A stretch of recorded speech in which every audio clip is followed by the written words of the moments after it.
What's up, nerds and nerdettes and wee little nerdlings all? It's your buddy Big Johnny G for Two Gun Pixie presents Legendary Gaming. Shut up and sit down. Tabletop Takeout Tuesday is here for the month of May. I love this because I get to talk about some of my favorite games. This isn't a full review. This is just bullet points about things, points about a game that myself, Tom Vulo, the 20-Sided Warriors, one of us finds interesting and makes it enjoyable when we know that that is going to be hitting the table. And today I want to talk about a classic. Going back to my childhood. And that's Dungeon. You gotta say it like that. Dungeon! Because that has the exclamation point at the end of it. This was, I want to say 1975. I feel like this came out a couple of years before I discovered basic D&D. So that feels about right.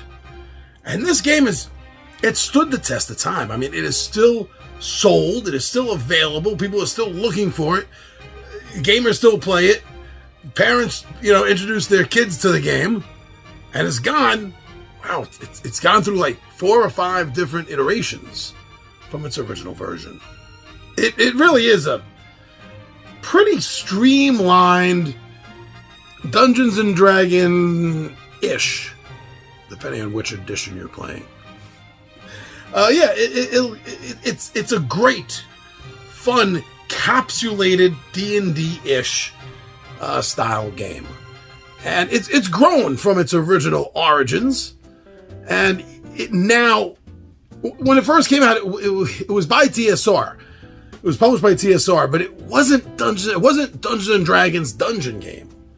It was just a Dungeons and Dragon, like I said, ish style board game. But a couple of iterations in, it officially became absorbed by Dungeons and Dragons, and they did a little bit of a change. The rules are still pretty much the exact same from 75. That's something else I like about it. They've changed the characters is the biggest thing, to make them more aligned to D&D classes than they used to be. And I got to admit, it works. It feels right. Now, ultimately, this game can handle up to 8 players. Now, I used to have one of the versions of it back in the 90s had like 8 different character types. Your warrior, dwarf, elf, wizard, thief, rogue, whatever. Now they're basically down to 4, but there's 2 versions, a male and a female, that can be played. So it can still handle up to 8 players.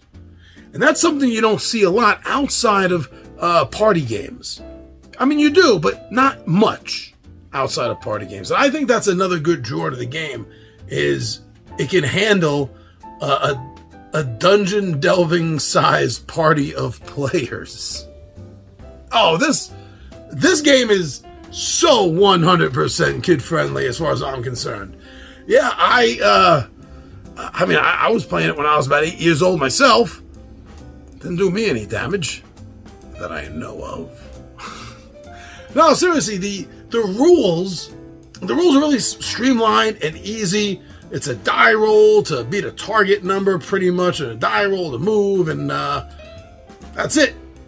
You just try to get the most money and back to the entrance point. It's really, really rules easy, which is one reason why the rules probably haven't changed, so much over the years.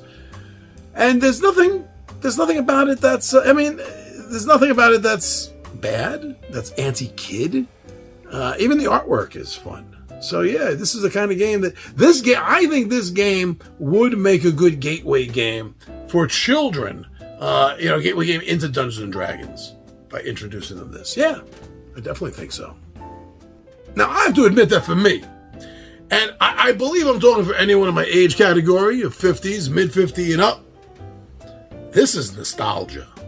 Not only is this a good enough game that it lasted the test of time, and it's still For like 50 years, more than 50 years, it's been requested, wanted, bought. That says a lot. But there's this, for us, right? For us, there is this nostalgic feel. I know I get it every time I bust it out and put it on the table. It reminds me of the things that I loved that made me happy in the 70s and the 80s.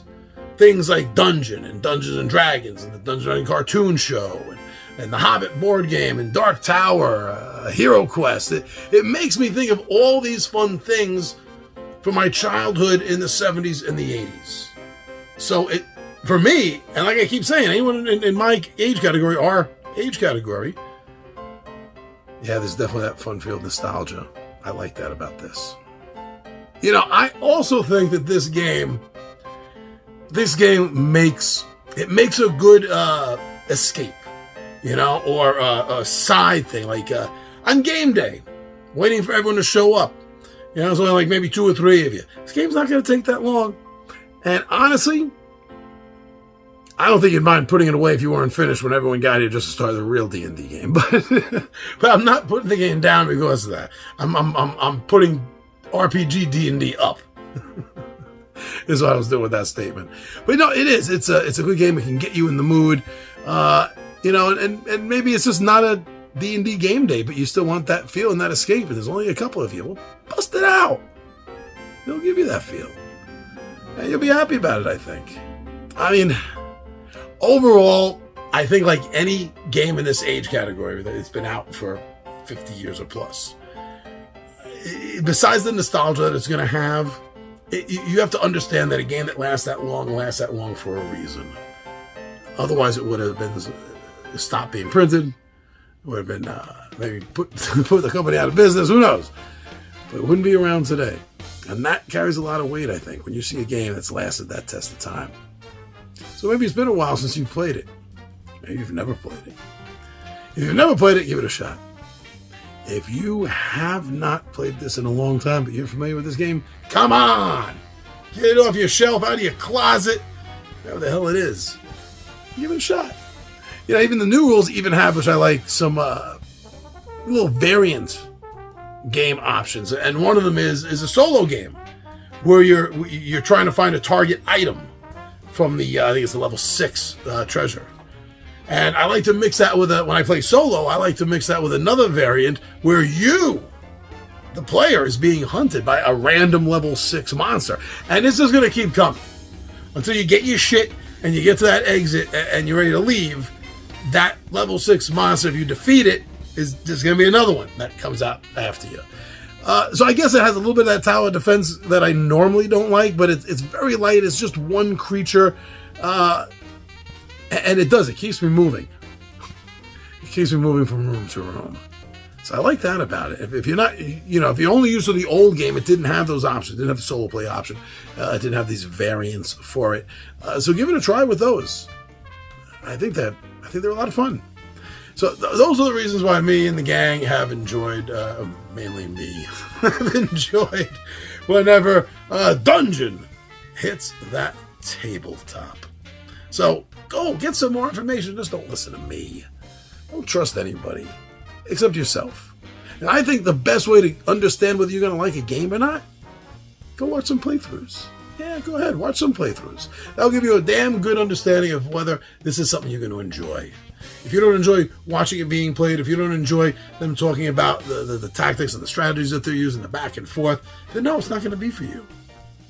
But if you like a playthrough, you're probably going to like the game. So go, get more information, come back here, leave a note, and let us know what you think of Dungeon.